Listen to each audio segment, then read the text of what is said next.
Boa noite a todos, queridos do coração que já estão participando, estão vendo, assistindo e compartilhando o Pode e Vai. Todos sabemos que o Pode e Vai nasceu com um propósito, nasceu com um projeto de destravar aquilo que muitas vezes nos impede, sentimentos, pensamentos ou até aquilo que é mais cultural e que tenta trazer para a gente a ideia de que não dá, não é possível, não consigo, está na hora de romper com isso e viver integralmente o que Deus tem como propósito. Deus falou de uma vida abundante. Eu vim para que tenham vida e a tenham de forma abundante. Eu não posso relacionar isso à questão da prosperidade financeira somente. Não, é ser próspero, ter de maneira crescente a felicidade, a alegria, a capacidade de viver com a família na plenitude daquilo que Deus criou. Então, todas essas coisas fazem parte do pode sim, você pode, então vai. E eu tenho hoje 2 convidados muito especiais. Você vai ter a oportunidade de conhecer. Eu vou conhecer mais. Eu tenho uma série de perguntas que há algum tempo já eu queria fazer para eles, só que eles não vão dividir só comigo. Eles vão dividir com você que está participando aqui com a gente do Pode e Vai.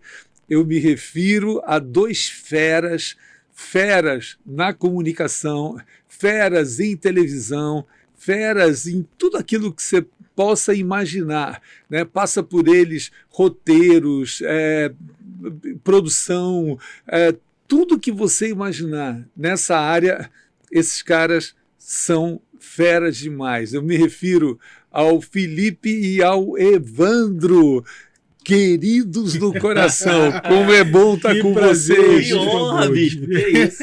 E que apresentação, hein, eu fiquei muito feliz. Nem sabia agora. Que era isso tudo. Caramba! É que o tempo é limitado, a gente teria que falar, né, todas as coisas, mas vamos ter oportunidade de falar com toda certeza. Eu queria iniciar o Pode Vai um pouco nesse contexto, né? Porque eu imagino que vocês estão na faixa de 20 e poucos anos, por aí. Recebo, em nome de Jesus. A vinheta entra no ar, aleluia! Aleluia! Já foi tempo, hein, Bispo? 38 anos. Aqui não parece. Os dois com 38. Os 2 com 38? Os 2 com 38. Filipão é mais acabadinho, né? Eu morei perto da praia. Filipão, a vida já bateu mais, entendeu? Eu quando falo que eu tenho 18, eu tô acreditando. Brincadeira. Não, mas é chocante, porque não parecem mesmo, né? Parecem bem mais jovens. Que legal. Mas nessa faixa etária, vocês já viveram muitas situações onde a vida tentou cercear, tentou limitar, tentou intimidar até. Fala um pouquinho para a gente dessa trajetória, né, tanto de um quanto de outro. Como é que a vida aconteceu? Eu sei um pouquinho, né, de que você, Evandro, é lá de Nova Iguaçu, né, que é Baixada Fluminense, mas um lugar fantástico, um lugar que tem 1 milhão de habitantes.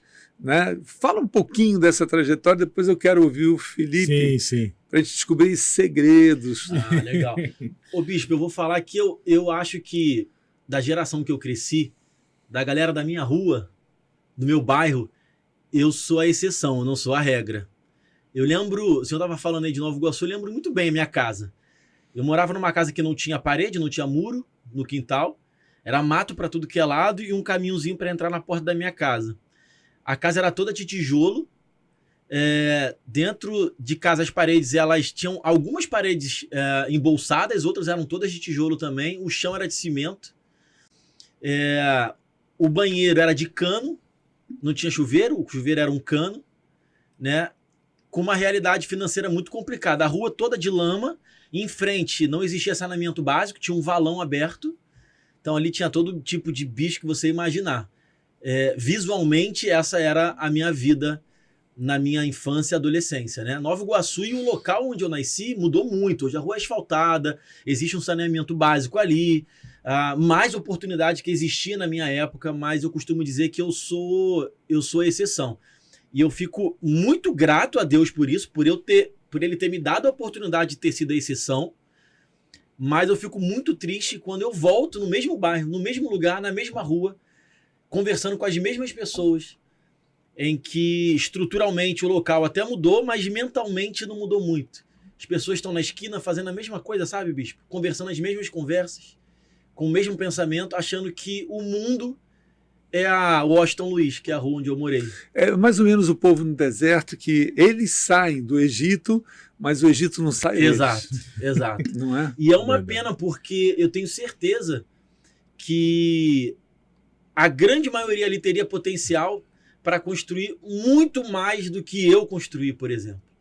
Né? Mas Deus tem um processo para cada um. Deus permite que as pessoas, que a gente passe pelos nossos processos.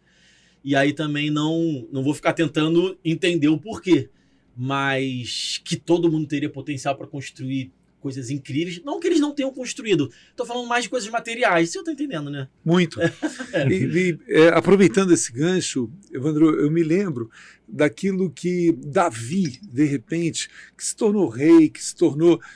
teve um momento que ele era completamente anônimo. Uhum. Mas havia um segredo nesse pode e vai de Davi, que era a intimidade dele com Deus. Ele já tomando conta dos animais, já vivia, do seu pai, vivia experiências que eram muito contundentes, muito fortes. Porque foi Davi que pôde dizer para Saul, quando ele falou, estou aqui, todo mundo está entrincheirado por 40 dias, mas eu estou a fim de enfrentar esse gigante. Não é que eu tenho que enfrentar esse gigante. Às vezes a gente olha para o nosso desafio e diz assim, Senhor, dá um infarte lá para aquele cara aqui, misericórdia. Né? Fala assim, não, Senhor, para o mundo que eu quero descer. Ou então volta amanhã, Senhor, para não ter que enfrentar essa situação. Mas quando na realidade o Senhor ele quer um outro tipo de disposição nosso. Essa disposição que de repente você apresentou por causa de um propósito que Deus tinha para você. Então você se levanta e, a exemplo de Davi, quando ele chega no Salmo 139, ele traz uma revelação muito pirante, porque ele começa contemplando a Deus, mas de repente ele começa a entrar num grau de consciência de quem ele era, que é o homem que tu dele se lembre. Como é que tu conheces, antes que as palavras venham à minha boca, quando eu era massa ainda informe, o Senhor me formou. Então esse grau de consciência que todos nós precisamos ter, levou ele, no mesmo Salmo 139, a dizer, porque o Senhor escreveu todos os meus dias. Porque o Senhor determinou e escreveu todos os meus dias. O que Davi ele estava tentando dizer com isso? De que antes mesmo da gente ser gerado, quando a gente está no ventre da nossa mãe, toda essa trajetória de vida abundante que nós falamos, Deus já tinha, Deus já tem. E ela é muito acima. Se os cientistas, os grandes estudiosos do assunto dizem que o homem não usa 5% ou 10% da sua capacidade intelectual, da sua... se isso acontece no plano da alma, imagina no plano do espírito. Mas quando a gente rompe com isso, o pode vai o trem está saindo do pode vai, entra nesse trem, não é verdade? Eu queria saber um pouquinho mais a hora que aconteceu. Mas vamos fazer um pouquinho de suspense, né? Cenas dos próximos episódios. E eu vou conversar com o Felipe no mesmo sentido, Felipe. Sim. Como é que foi esse cenário, esse ambiente, essa situação? Você falou, eu nasci perto da praia. Que praia? Eu sou apaixonado pelo mar. Mas é uma brincadeira que a gente fala por causa da maresia, né? Que corrói a lataria, entendeu? Mas eu não nasci perto da praia, não. Enferrujou. É isso aí. Eu nasci perto da praia, tem outro significado. É outro significado. É uma brincadeira que a gente faz. Bom. Mas eu também, como o Evandro, eu nasci também na Baixada Fluminense, ali em Edson Passos, na Rua Lídia. E foi uma infância muito, muito agradável, muito feliz, mas também de muita escassez. escassez de saneamento básico, essa coisa toda que o Evandro falou. A gente sempre conviveu muito com isso. Mas eu costumo falar que eu fui um fruto de um projeto social da minha igreja, Igreja Cristo Vive, que na minha juventude, passando da minha infância para a juventude, eu tive um zelar da igreja pela minha vida. Os meus pais, junto com os irmãos da igreja, sentiram que alguns jovens estavam muito desgarrados, né? E aí eu tive essa grande oportunidade. Tive estudo, estudava próximo de casa, trabalhava também, tinha alguns afazeres, mas também sempre eu tive a luz da igreja me dando esse caminho. Então tudo que eu sei hoje, tudo que eu faço hoje de serviço, eu aprendi num projeto social da igreja, me voluntariando na igreja, né? Então eu vivi muito essa escassez, vivi muito, mas sempre com a fé embasada, a fé cristã, a fé embasada na minha família ali, dando esse caminho, né? Com desejo de romper. Com desejo de romper, exatamente. E aí foi quando eu entendi o que era o meu propósito, né? Com esse caminho que meus pais, junto com os irmãos da igreja, o pastor da igreja, o apóstolo Miguel Ângelo também, que davam essa oportunidade, eu encontrei um caminho para trilhar, né? E hoje, graças a Deus, eu vivo desse trabalho, mas também passei por várias emissoras também, assim como Evandro, mas na minha infância eu tive essa escassez também. E diante da escassez, esse poderia ser um primeiro fator limitante, né? Eu me lembro também quando todas as famílias, né, passam por altos e baixos, passam por situações. Eu me lembro quando eu tinha 15 anos de idade, eu já era líder dos jovens de uma igreja lá em Botafogo, né, que é onde a gente conheceu Jesus, onde foi uma grande bênção. Mas o interessante é que nessa escassez, meu pai ele viveu uma transformação muito grande, porque ele era um fotógrafo muito famoso, mas chegou uma hora que ele falou, não tenho mais prazer com isso. Eu quero de alguma maneira servir a Deus, então ele foi ser diretor, ele era um excelente administrador também, foi ser diretor de uma rádio, e ao mesmo tempo ele começou a dedicar muito mais tempo da vida dele para o ministério.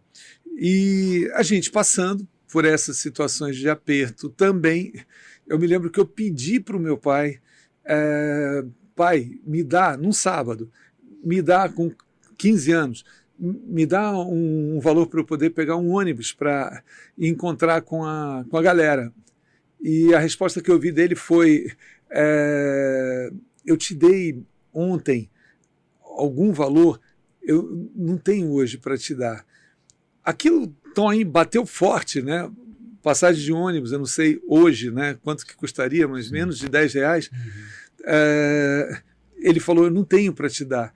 E aquilo gerou dentro de mim 3 situações. A primeira, eu dizendo, cara, como eu amo meu pai, porque ele está vivendo isso, mas o semblante dele não muda, ele não tem, né, nenhum tipo de...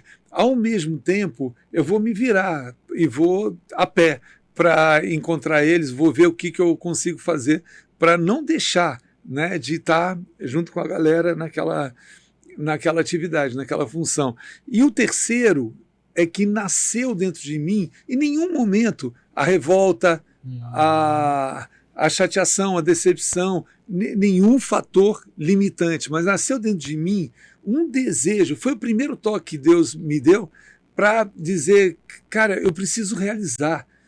Eu não vou parar de estudar, eu vou continuar, mas eu preciso romper, eu preciso realizar. E essa disposição que muitas vezes a gente não encontra. Porque claro que você teve que pagar um preço por isso, né? Felipe também teve que pagar um preço. A gente tem 3 palavras aqui no Pode e Vai, que Deus colocou muito forte no coração, que eu acho que vale a pena você, Evandro, e o Felipe também, pontuarem em que momento que vocês sentiram espiritualmente eu exerci isso. A primeira palavra, que na realidade não depende de Deus. Não é que Deus veio e deu. Deus pede, o Senhor pede que a gente tenha essa postura. A exemplo de Davi. Em Ziclague, quando ele vê tudo queimado, tudo família, não sabia para onde tinha ido, o que ele fez? Ele chorou até não poder mais. Só que enquanto ele chorava até não poder mais, não poder mais de tanto chorar, os caras queriam apedrejá-lo. Aqueles que eram fãs, que tinham saído da caverna, né, chegaram lá como bagaço da sociedade, né, descrédito total para eles. Davi transforma aquela caverna num lugar de discipulado, de formação. Depois esses caras viraram os valentes de Davi, que destruíram o gigante, que fizeram, aconteceram. Mas esses caras que eram fãs de Davi estavam dispostos a apedrejá-lo. Por quê? Porque o sentimento dele estava derrubado. Chorou até não poder mais. Mas o texto diz que Davi se reanimou no Senhor. Vamos entender o contexto. Não foi o Senhor que reanimou Davi. Davi se reposicionou nos seus sentimentos. E aí, em função disso, ele busca a presença de Deus, a estola sacerdotal. Em função disso, ele falou, cara, vamos partir para cima. Para onde? Não tinha grupo de WhatsApp, não tinha Facebook, Instagram, não tinha ninguém que foi levado embora gerando informação, não pediram resgate. É verdade. Não tinha nada para poder ir. Mas a nossa disposição em ir nos mostra um poder de resistência. Em que momento que você sentiu que você disse, eu não vou ser destruído por essa situação, mas eu vou me apresentar com essa resistência? Bispo, isso é incrível porque está me fazendo pensar, na verdade.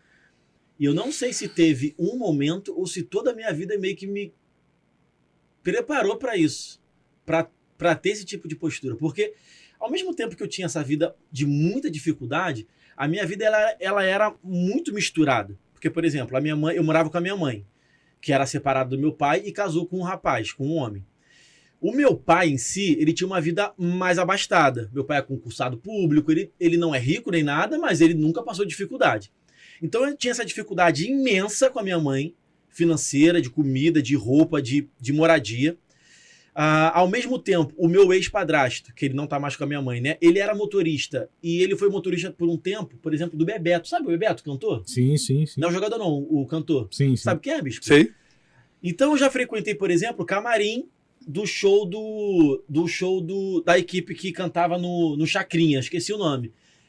Daquela galera toda que cantava com Chacrinha e tal, tinha um show desse, então eu frequentava camarim.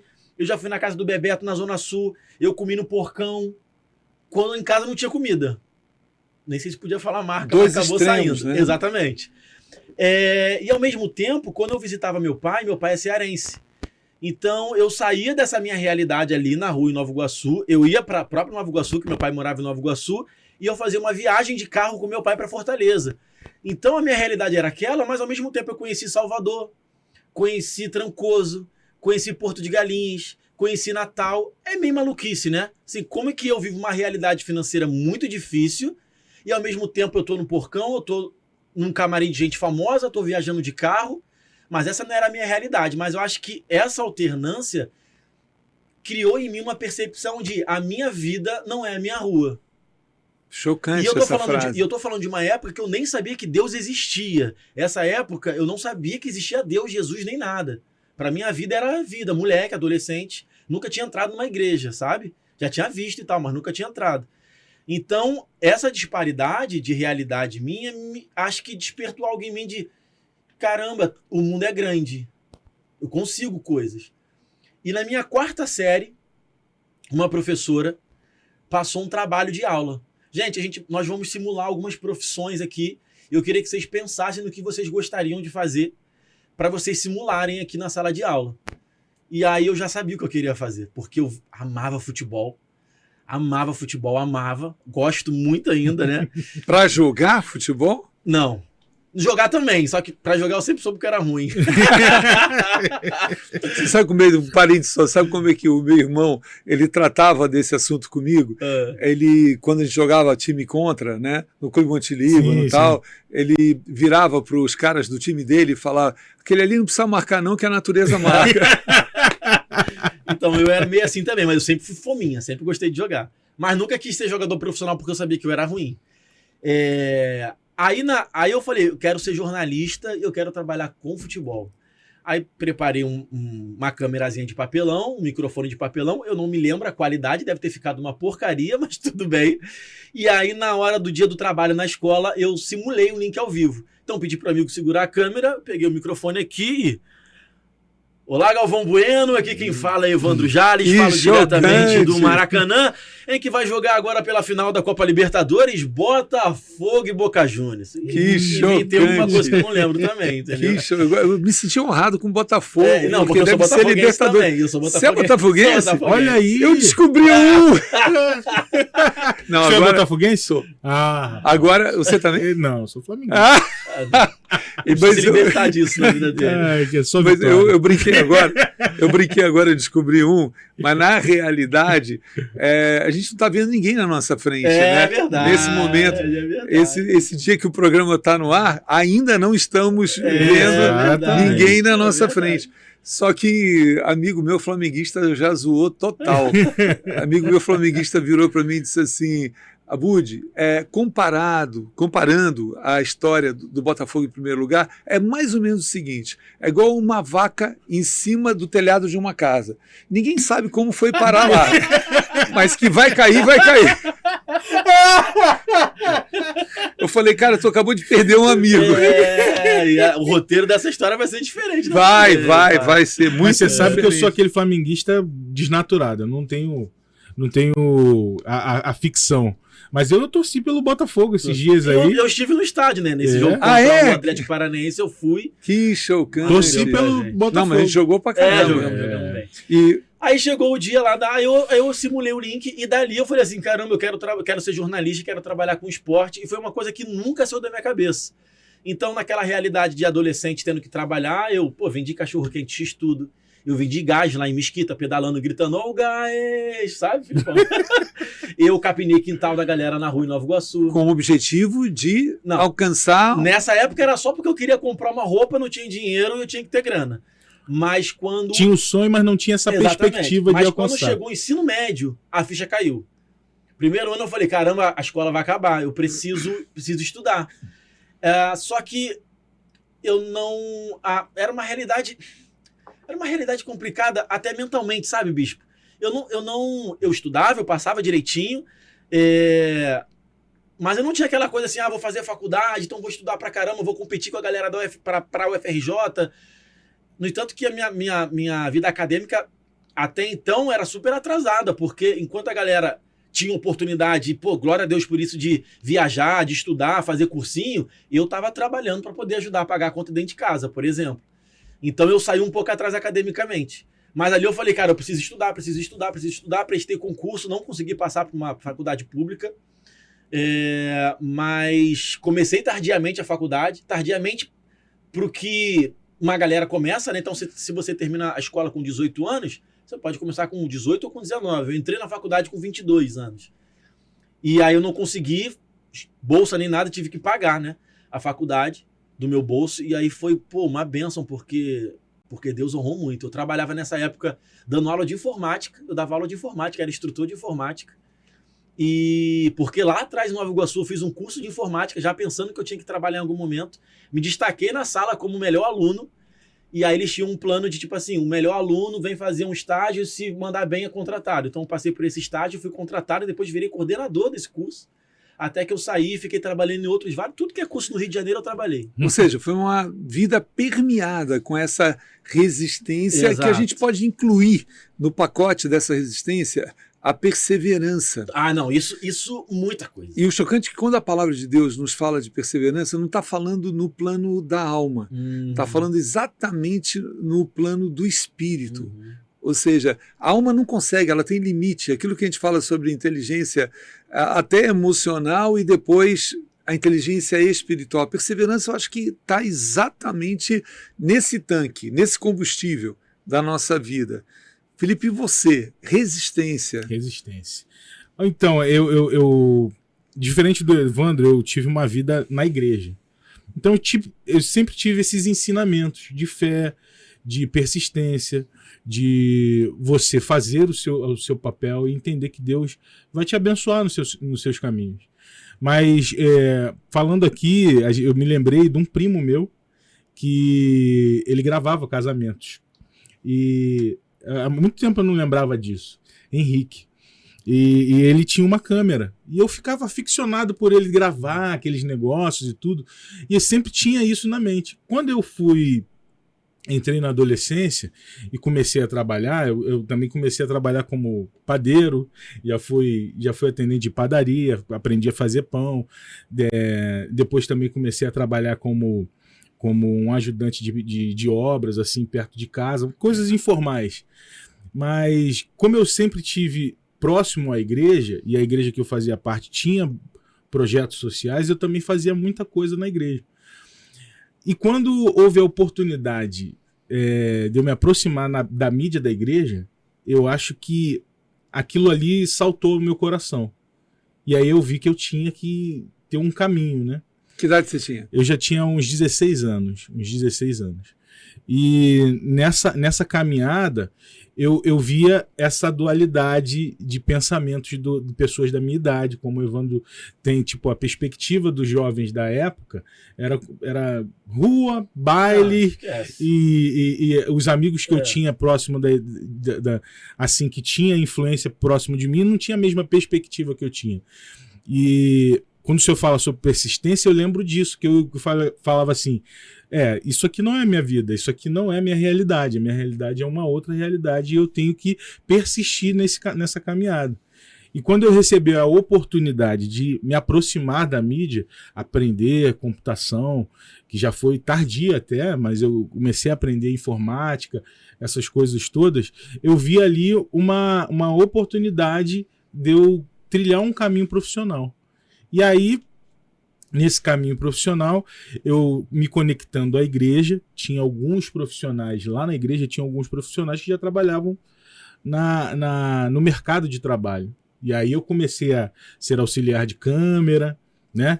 Aprendendo a mexer com câmera, montando e tudo, depois operando as câmeras, aprendendo edição, mas sempre com eu sempre fui um cara de autodidata, né? Mas eu acho que essa persistência e essa permanência em seguir conhecendo, mesmo não tendo as condições plausíveis para fazer isso, eu persistia em seguir essa caminhada.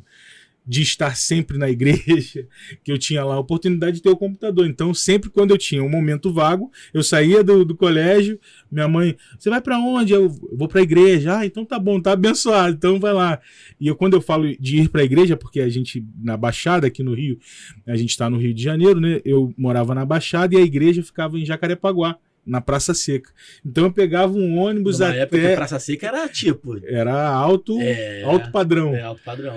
Então eu fazia essa caminhada, sempre era mais ou menos 30, 40 minutos de ônibus. Então essa persistência, esse caminho era sempre aquele videoclipe que passa na nossa mente, sentado no ônibus e olhando, caramba, para onde eu vou seguir, né? E essa perspectiva de viver outros mundos, que é o que o Evandro falou, que falou assim, poxa, se eu vivo esse mundo diferente do que eu vivo em casa, eu quero viver uma constância disso. Eu quero ser um homem que vive essa constância de bênção, né? Não, o chocante no que você acabou de afirmar é que a resistência ela se voltou exatamente para algo que passa por essa perseverança, mas que atinge um grau, um nível que tem uma interação muito grande com esse aspecto espiritual. Sim. A gente tem um posicionamento e realmente a gente crê nisso. Vamos lá, a gente usou o exemplo de Davi.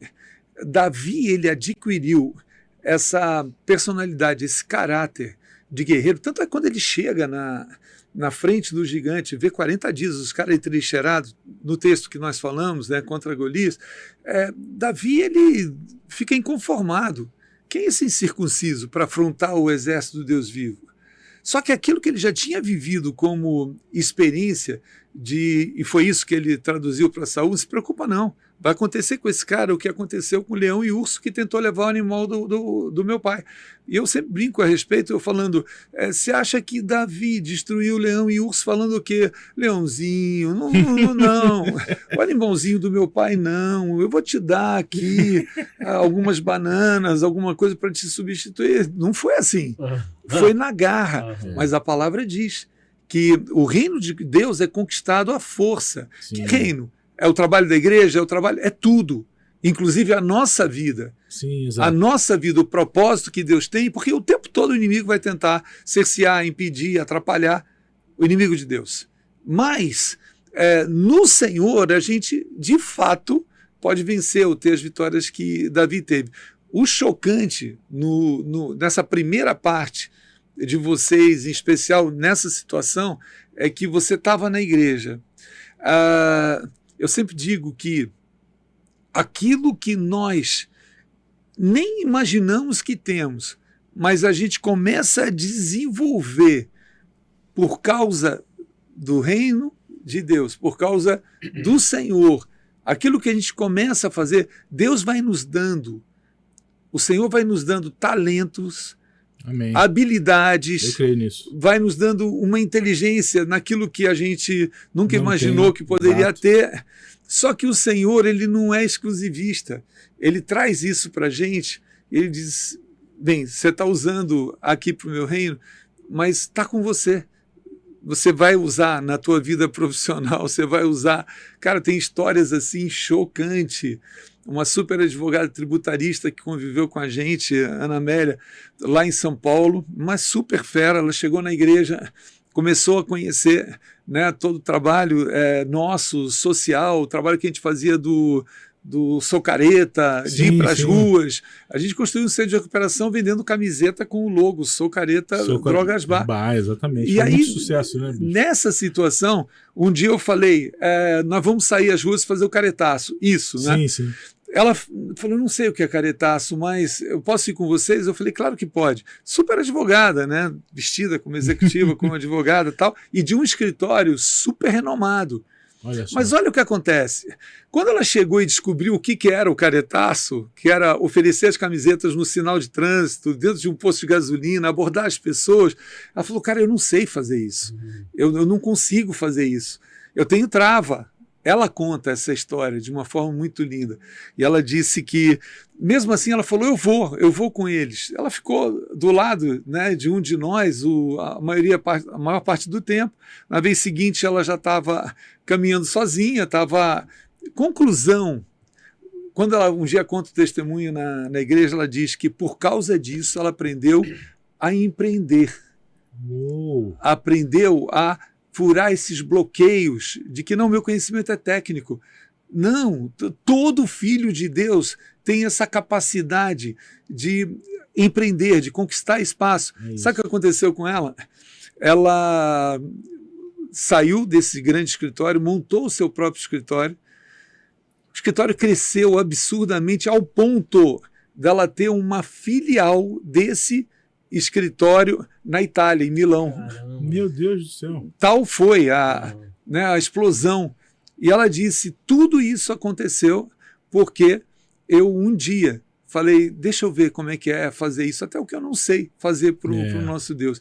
Não foi diferente com você. Sim, sim. Todo tempo que você tinha, você ia lá para o...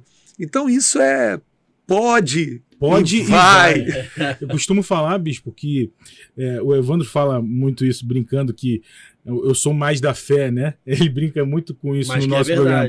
Mas eu costumo dizer que com os ensinamentos da palavra de Deus, isso foi gerando uma expectativa muito, muito grande em mim. Quando eu falo aqui é porque o Espírito, sabe aquele frio na barriga? Isso. De saber que vai conseguir, que eu estava no caminho certo, e persistir nesse caminho.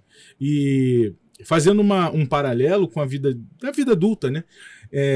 O programa, o podcast do seu se chama Pode e Vai. Eu acho que a nossa vida toda é permeada com a expectativa da perseverança, da persistência e do pode e vai. Quando você entende o seu propósito, você entende que o pode e vai é em todos os momentos da sua vida. Você sempre vai ter momentos cruciais para falar assim, eu tenho esse propósito, Deus vai me abençoar, vamos seguir nisso. Eu acho que, não, tenho a plena certeza que na minha juventude eu tinha esse espírito testificando sempre que era um caminho a seguir, né? É muito lindo tudo que eu estou ouvindo, é muito edificante, eu tenho certeza que vai abençoar muitas pessoas que estão assistindo a gente agora. Chegamos à segunda parte. A segunda parte, Evandro, é sobre não mais a resistência, mas sobre a superação. Porque uma coisa é eu saber resistir. Estamos falando do jogo na defesa, né? Da boa defesa do Botafogo, que está excelente, não toma gol, mas estamos falando disso. A superação já é o meio-campo, já é a oportunidade de fazer o contra-ataque, né? Ele precisa ser rápido, tal. Não estamos aqui para falar de futebol, mas a analogia ela serve para a gente de uma forma muito chocante. Qual o momento em especial que você disse tem que entrar em campo, esse meio-campo da superação, e eu vou buscar esse respaldo em Deus, mas vai rolar? Você podia contar um pouquinho? Você disse que na infância, né, já quando você estava no ensino médio, que você ainda não conhecia Deus, né? Então eu acho que passa um pouquinho, talvez por isso, né? E queria que você contasse para a gente um momento especial de superação que você viveu. Tem alguns momentos assim, mas de que eu saí da defesa para o ataque, com certeza foi o dia do meu casamento, foi quando eu casei. Eu aceitei Jesus a primeira vez quando eu era adolescente. Eu devia ter uns 13, 14 anos, que foi antes do ensino médio. E se não tiver problema para o senhor, eu posso até contar, acho que eu já contei um pouquinho off, né? Claro. Porque como a minha realidade era uma realidade em que, basicamente, para você ser másculo, para você atestar a sua masculinidade, a sua virilidade, você tem que ou jogar muito bem bola, você tem que ser bom de briga, tô falando da minha realidade, né? Ou você tem que conquistar o máximo de meninas que você conseguir. Um dos três. Exatamente. Eu era ruim de bola, eu era ruim de briga. Então eu tentava arrumar o máximo de menina que eu podia conseguir. E eu quase que vivi em função disso. Hoje eu tenho total consciência que isso é triste. Isso é triste, bispo. Mas era a minha realidade. Era uma fuga, né? Exatamente. Aí eu conquistei uma menina em que ela tinha um relacionamento com um outro cara, que esse cara, só que não era um relacionamento de namoro nem nada, porque ela também se relacionava com outras várias pessoas. E eu consegui ficar com ela, ficar de dar beijinho e tal. Só que ela ficava com outro rapaz que ele não era uma pessoa de índole muito atestada. Deu pra entender, né? Nem um pouco atestada. E aí no dia seguinte ele foi até a minha casa e me chamou pra voltar a ingerir bebida alcoólica. Eu falei, pô, cara, não quero. Ele, você vai comigo. Falou num tom mais sério e eu fui. No meio do caminho, encontrei um amigo meu que falou, Evandro, vai embora, porque ele tá querendo fazer maldade contigo. Eu falei, pelo amor de Deus, não quero isso. Que idade você tinha? Bicho, acho que eu tinha uns 13 anos. Meu Deus. Bem novo, né? E o rapaz era mais velho, é lógico. Mais velho devia ter uns 17, por aí, sabe? E aí ele deu uma distraída, falando com uma pessoa na rua, eu fui correndo. Tava com a bicicletinha na mão, montei na bicicleta, fui pra casa de um primo meu, que era crente, Anderson. O apelido dele é Duda. Ele era de uma igreja chamada... Caraca, esqueci. Aí eu cheguei na casa dele chorando, eu falei, primo, pelo amor de Deus, aconteceu isso e isso. E ele começou a rir, isso é plano de Deus pra tua vida, cara. Eu falei, plano de Deus pra minha vida? Que é isso? Tô desesperado aqui. Aí ele, tu quer ir pra igreja comigo? Eu falei, vai me ajudar? Aí ele, vai. Eu falei, então vamos agora. Aí fomos pro culto. No culto a palavra era, pastor, vida eterna. Bispo, olha aí. Tem uma frase antiga, né, que o cristão usa, ele diz assim, se não vem pelo amor, vem pela dor. No teu caso, você vem pelos dois, mas só que era o amor que você tinha pelas meninas, ao ponto de se relacionar com uma pessoa total. Aí o pastor fez o apelo, eu levantei a mão na mesma hora, eu quero viver para sempre, eu quero eternidade. Fui e aceitei Jesus. Não me converti de cara, mas conheci Deus, sabia que Deus, Jesus existia. A semente rolou. Exatamente. E passei a visitar igrejas pontualmente, quando eu estava mal, triste, ia e tal, não sei o quê, papapá. Até que eu me converti mesmo com 18 anos. Que eu me apaixonei por uma menina, que ela era da igreja, eu comecei a frequentar a igreja. Aí fui na igreja de um amigo meu melhor amigo até hoje. E aí me converti, me batizei e tal. Só que eu sempre tive uma relação muito rasa com a Bíblia, com o Evangelho, com Cristo. Quando eu casei, com 27 anos, em 2012, eu comecei a ficar curioso sobre o que seria sacerdócio, sabe? O que é sacerdote? Por que todo mundo fala que eu sou o sacerdote da minha casa? O que é isso de sacerdócio? E aí eu comecei a ler a Bíblia, comecei a entender o que é sacerdócio, comecei a me relacionar com Cristo, não a partir do que o pastor pregava, mas a partir do que eu lia, a partir do que eu consumia no culto, a partir do meu gesto de adoração nos cultos, não apenas como alguém que estava sentado tentando aprender e ter uma vida melhor. Não, eu passei a ter uma vida com Cristo, que é muito mais do que ter uma vida melhor. Não era sabe? mais caroneiro, não, era piloto. Tava dirigindo total, dirigindo. Sentei no banco da frente e comecei a dirigir. E a partir daí que eu saí da defensiva, mudei o esquema tático e fui pro ataque. Falei, cara, eu sou sacerdote da minha casa. Eu, ao contrário da minha família, meu pai e minha mãe, principalmente da minha mãe que casou mais que uma vez, eu vou casar uma vez só na minha vida. Eu vou pagar o preço, eu quero dar testemunho, porque tem algumas coisas na palavra que me marcam muito, bispo. Por exemplo, Jesus na cruz, quando fala, pai, perdoa-lhes porque eles não sabem o que fazem, essa é a parte que eu fico assim, meu Deus, Jesus é brabo demais. Porque alguém me fecha no trânsito, eu já quero tacar meu carro no outro. Jesus sendo crucificado, levando sobre ele todo o pecado da humanidade, pedindo pra galera ser perdoada. Mas tem um ponto que eu tento levar pra minha vida o tempo todo. 2 pontos, na verdade. Vou tentar ser bem sucinto, porque eu falo pra caramba também. Eclesiastes 7:8. Salomão escrevendo... se eu te falar qualquer besteira, por favor, bicho, eu me corrija. Imagina. Eclesiastes é um livro escrito por Salomão, um pouco mais, com a idade mais avançada, mais experiente, depois de ter feito um montão de besteira na vida. Ele parou para pensar. E aí a segunda parte, 7:8, fala que o final das coisas serão melhores que o começo delas. Eu levo isso pra minha mente pra eternidade. Então, tipo assim, cara, não importa o que eu vou passar aqui, o final das coisas vai ser uma eternidade com Cristo, em que eu vou dizer santo, santo, santo, num lugar que não vai ter dor, que não vai ter choro, em que a glória do Senhor vai iluminar tudo. Então isso já me consola muito, independente do que eu passe aqui. E em Marcos, eu sempre sei, não sei se é 3 ou 4, mas Jesus volta para sua terra natal. E aí a galera fala assim, pô, aquilo ali é Jesus Cristo que tá fazendo um milagre e tal. E a galera que conhecia Jesus fala assim, pô, mas você não é o carpinteiro? Filho de Maria? Bispo, essa parte me chama muita atenção, porque se o ser humano tem capacidade de normalizar a presença física de Cristo, a gente normaliza qualquer coisa. Eu vou normalizar uso de drogas, eu vou normalizar dar dinheiro pro policial, eu vou normalizar botar gato na minha casa, eu vou normalizar pornografia na minha casa, eu vou normalizar coisas, um relacionamento aberto em que eu posso transar com quem eu quiser, quantas vezes eu quiser, sem saber que tipo de consequência isso me traz emocionalmente, fisicamente e sem falar espiritualmente.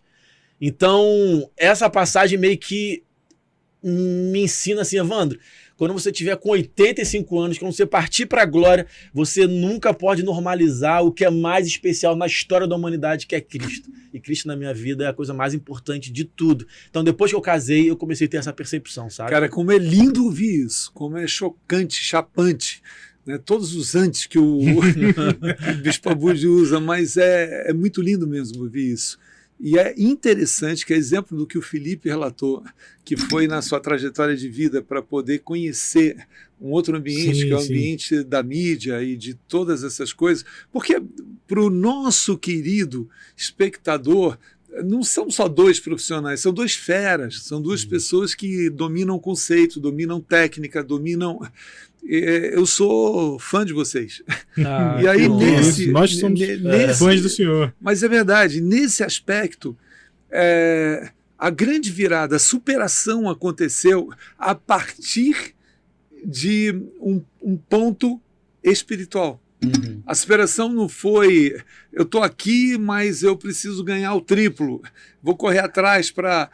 Não foi dentro de de curso de mestrado, não foi foi nesse grau de consciência que virou uma busca. Buscar-me-eis, me achareis, quando me buscardes de todo o vosso coração. É pirante. E aí o grande segredo se acabou de revelar. Por quê? O sacerdote, que às vezes você, não, o cara fez teologia e o cara não sei o quê, e o cara foi... Não, o sacerdote, que a palavra nos mostra que até o marido precisa ser o sacerdote, tem um segredo só. E esse segredo qual é? De que, na verdade, o sacerdote é aquele que, pela sua intimidade com Deus, traz o coração de Deus para perto do coração do povo. E leva o coração do povo para perto do coração de Deus. O que um marido precisa fazer? Precisa trazer a presença de Deus para sua casa. E não é vamos fazer o cultinho doméstico todos os dias. Pai, mas eu quero ver. Não, é o cultinho doméstico, você tem que estar aqui. Não, isso até pode acontecer, mas como um momento devocional, como um momento...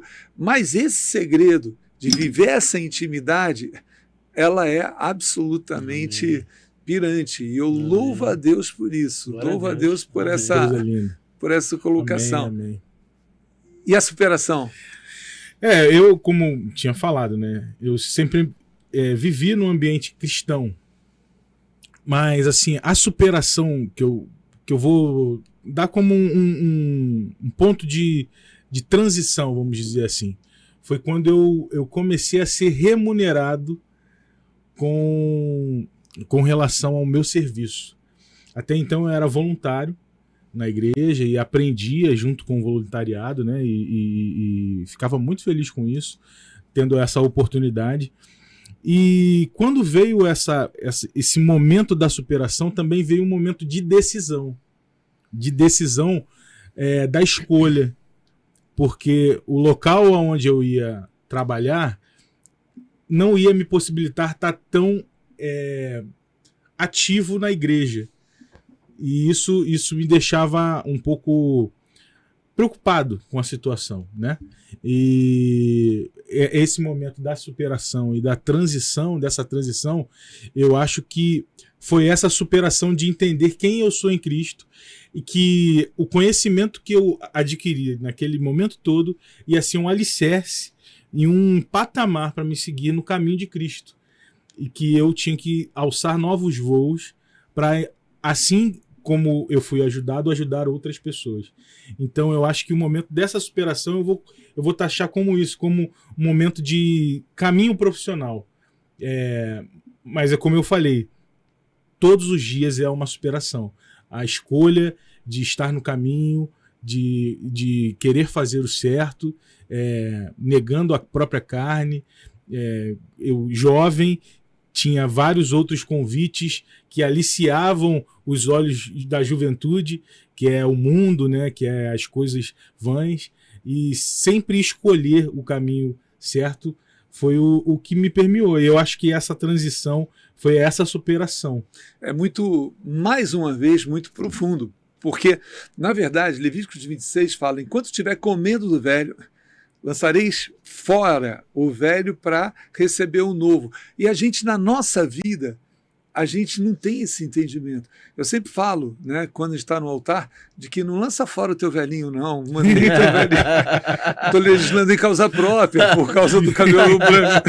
Mas não é esse o significado. Não é eu ter rupturas para dizer, vou tentar ser feliz novo nisso aqui. Não, é lançar o velho, aquilo que se acumulou, aquilo Exato. que veio como depósito, né, de...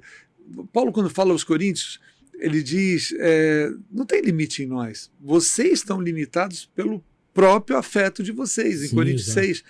Então, o nosso emocional, a nossa vida, tem essa, entre aspas, péssima capacidade de acumular e não querer mudança, não querer alteração. E o que acontece com você?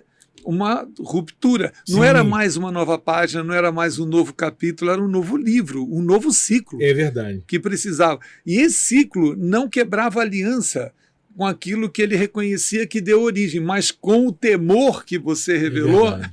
você estava disposto a, nesse novo ciclo, eu não estou só trazendo vantagem para mim, eu quero trazer mais conhecimento, Exato, em que eu vou poder abençoar mais o reino, a obra e as outras pessoas. Exato. Vamos para a última etapa? Vamos nessa. Passa coisa rápido linda, pra passa caramba rápido, quando a né? gente tá aqui, né, Filipão? Né? A última etapa é Que podcast maravilhoso. que bom que a gente está com vocês, que bom que isso está sendo. É que tá do lado de cá é diferente, né? É isso. Muito show. Quando a gente está fazendo, né?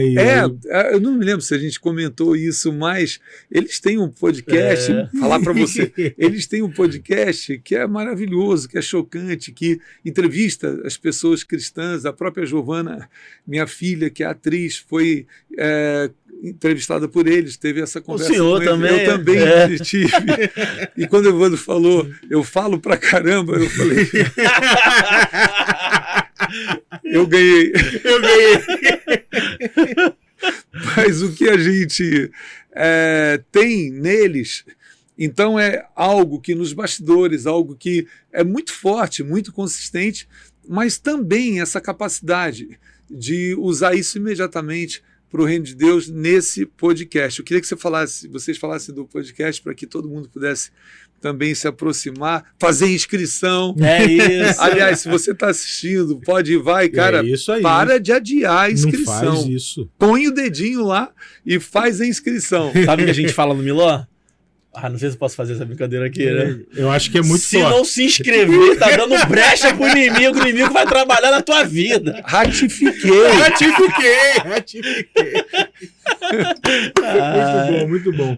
A brecha, na realidade, é muitas vezes a falta de oportunidade Exato. de viver momentos como esse que a gente está vivendo. Falando sério, eu sinto a presença de Deus aqui. Amém, amém. Eu sinto o desejo de Deus. Eu sinto... A palavra é clara, ela diz: agrada-te do Senhor, Ele satisfará o desejo do teu coração. Momentos como esse, a gente está se agradando, não é agrada-te do Senhor, diz assim, o Senhor é agradável para você? Não, agora o Senhor está legal comigo. Não, é o contrário. Tá tudo bem, né? Tá tudo bem, não, é o contrário.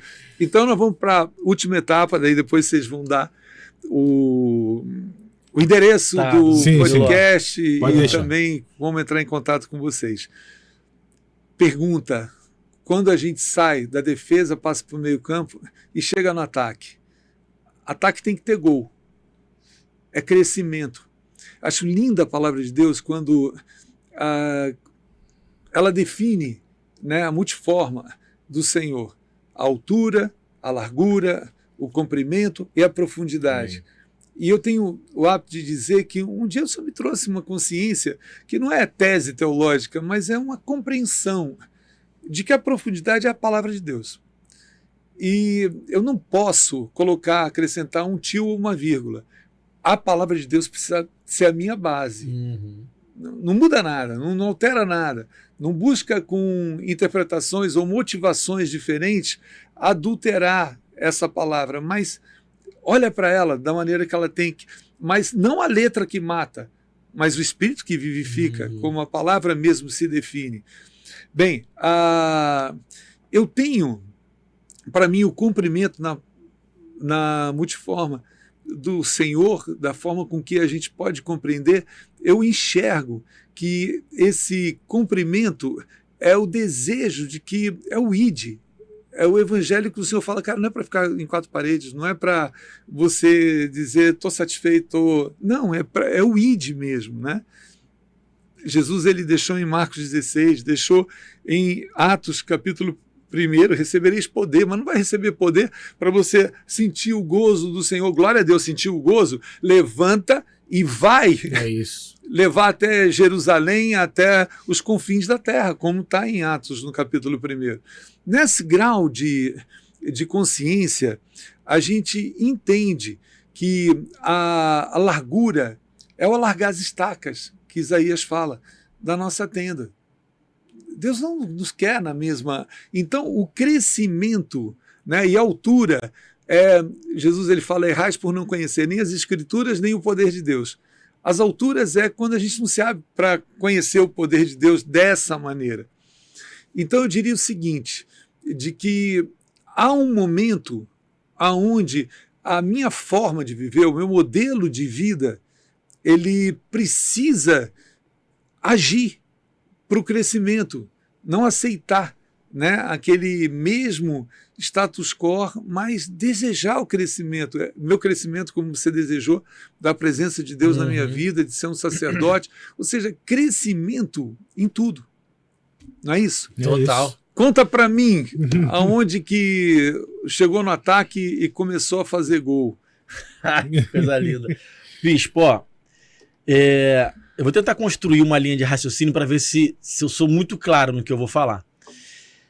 Eu me converti e convivi com a igreja de uma maneira muito religiosa. Isso tem muito a ver comigo também. Porque quando você deposita na igreja a responsabilidade de me discipular, eu meio que tiro a responsabilidade dos meus ombros e coloco só no da igreja, automaticamente eu não sou culpado, o culpado é a igreja. Mas isso não me tira de um ambiente em que eu convivi de forma muito religiosa.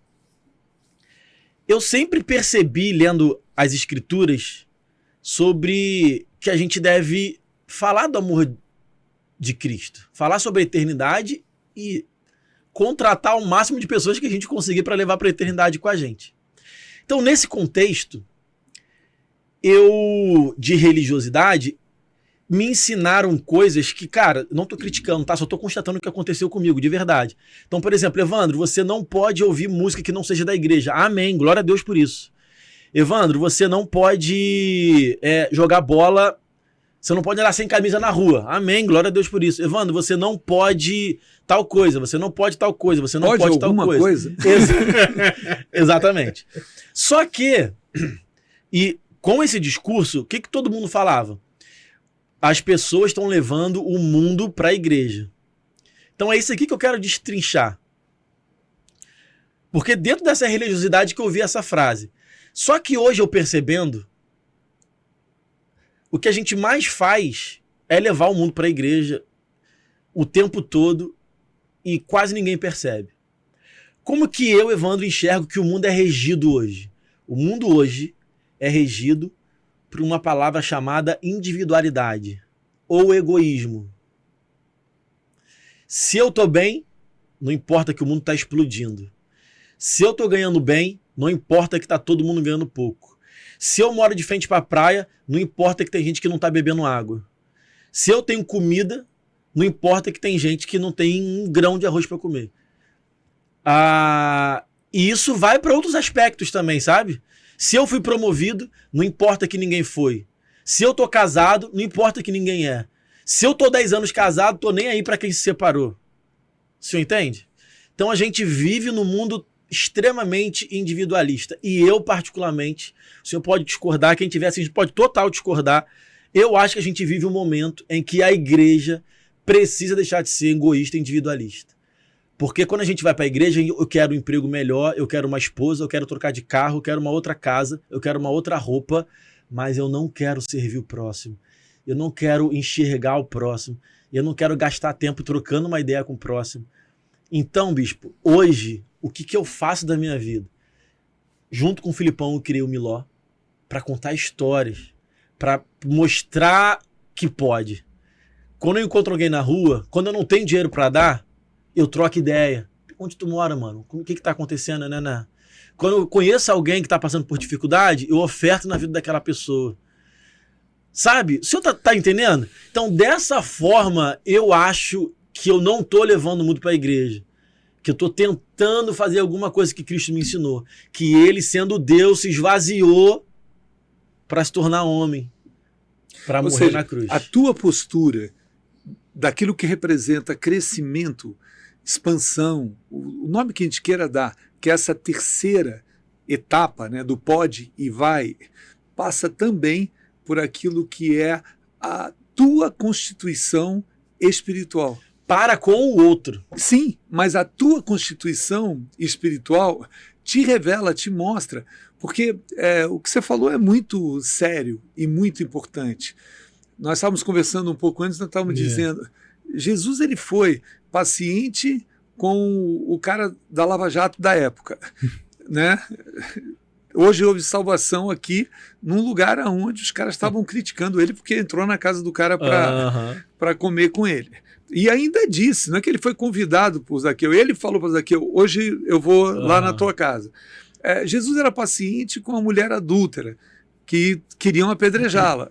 Né? Nem olhou para ela para não constrangê-la. Mas com os religiosos, Jesus batia fundo. Sabe por quê? O exemplo que você deu é um negócio muito chocante, que todos precisam ter conhecimento, é que, sabe, esse reger pelo egoísmo é muito louco, porque muito tempo as pessoas venderam essa ideia de que fazendo ou deixando de fazer coisas, eu me aproximo de Deus. Quando é exatamente ao contrário. Quando eu me aproximo de Deus, eu descubro as coisas que eu devo e que eu não devo. Por dois motivos. Primeiro, porque Paulo falou, todas as coisas me são lícitas. Onde que eu aplico isso? Mas nem todas me convêm, porque nem todas edificam. Então, tudo, eu posso fazer qualquer coisa. Paulo chega à profundidade de dizer, aquele que come não condena quem come, numa confusão, num conflito que tem. Então, é exatamente o inverso. Eu preciso, até porque torna-se injusto com um cara que conheceu a Jesus, você chegar com todas essas regras. Não pode isso, não pode isso, não pode isso, não pode isso. Cara, o evangelho não é isso. Por quê? Porque eu não preciso ser xerife de ninguém. Eu preciso, como sacerdote, trazer o coração de Deus para perto do coração do cara, o coração do cara para perto do coração de Deus. O Espírito Santo vai constranger ele que nos convence do pecado, da justiça e do juízo. É isso. Porque senão vira o exemplo do limoeiro. Vocês conhecem? O limoeiro é o seguinte, alguém chegou para o limoeiro e falou, limoeiro, tudo que você dá, o teu fruto é muito azedo, cara, ninguém consegue passar debaixo do limoeiro e arrancar o limão e beber. Para simplificar, vou te ajudar, hein? Vou arrancar todos os limões e você vai começar a dar tangerina, mexerica, bergamota, tem vários nomes, né? Você vai começar a dar outro fruto que as pessoas possam chegar e usar, comer naquele instante. Ok? Combinado? Ó, já te ajudei. Tirei você. Tirou o quê? Os hábitos, o comportamento, ou as regras, ou isso ou aquilo. Mas daqui a pouquinho o limoeiro vai dar o quê? Limão de novo. Por quê? Porque a sua natureza, a sua raiz é essa. Então a transformação de vida passa exatamente por isso. Jesus foi paciente com todo mundo, mas quando chegou para os religiosos, sepulcro caiado. Ditado popular, por fora bela viola, por dentro pão bolorento. Cheira mal para o Senhor. Verdade, glória a Deus. E eu fui ousado, porque como o bispo chamou a gente, eu falei assim, mano, eu não vou citar nada de Bíblia, porque é muito ousadia citar alguma coisa de Bíblia com o bispo na frente. Imagina. Quando a Bíblia está escrita no nosso coração, é isso. Torna-se mais forte ainda. Amém. Mais presente ainda. Amém. Eu não sei quanto tempo a gente tem ainda, mas eu vou... A gente tem mais 5 minutinhos para terminar. Felipe, por favor. Deixa eu só explicar para as pessoas. Eu estou aqui, estou cortando e estou fazendo a parte técnica junto. Estou falando que são feras. Por isso que eu passei o corte. Tempo. Você entendeu? Aquilo que numa emissora tem 5 caras que ficam no Twitter, né, só cortando. Tem mais tantos outros produtores. Os caras fazem sozinho. E aí, por isso que eu estou passando o tempo aqui.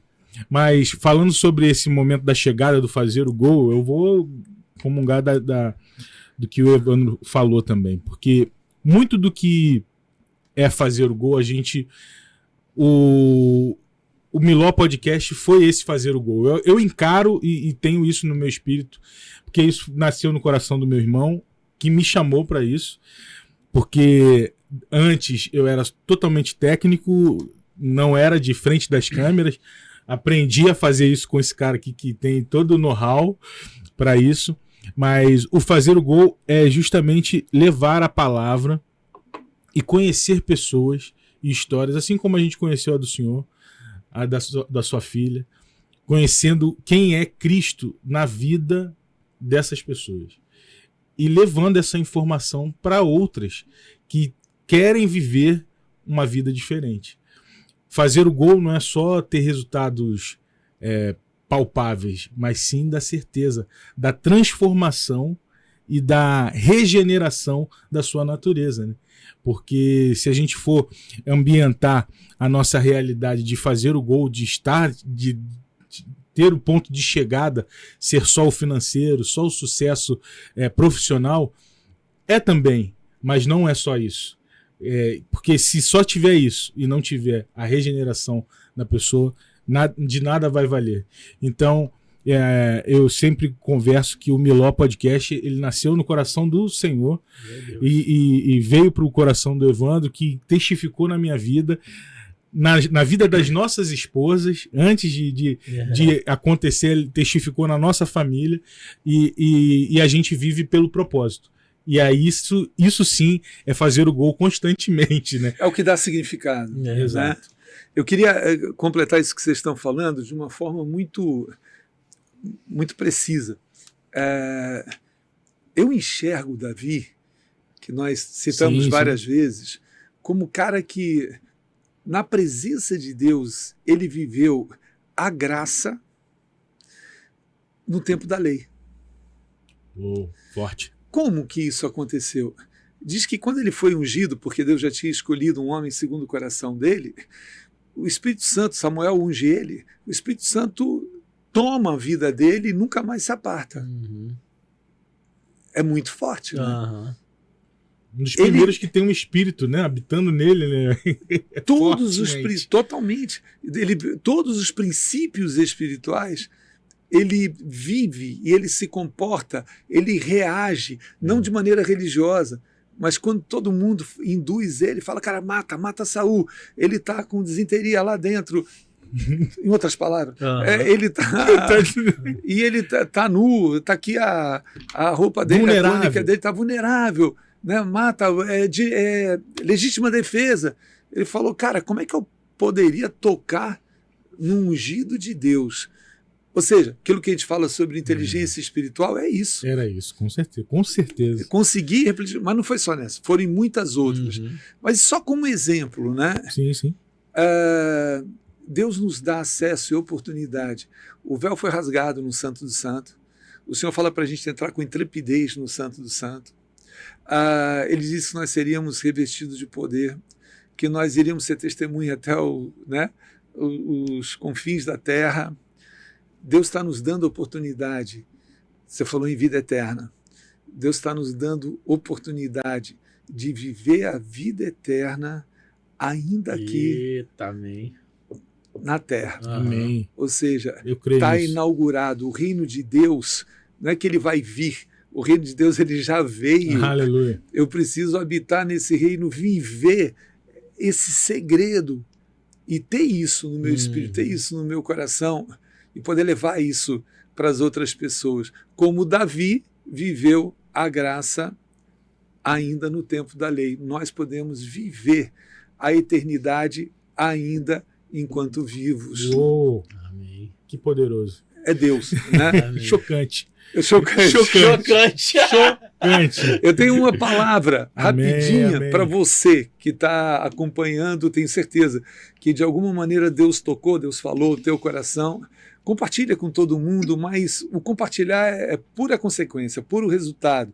Mas eu quero te dizer que de tudo que nós falamos, da resistência, da superação, do crescimento, da expansão, Deus nos deu a oportunidade de nós, não como um livro de autoajuda, não como um conceito de um coaching, mas olha o raciocínio de Deus para com a minha e a tua vida.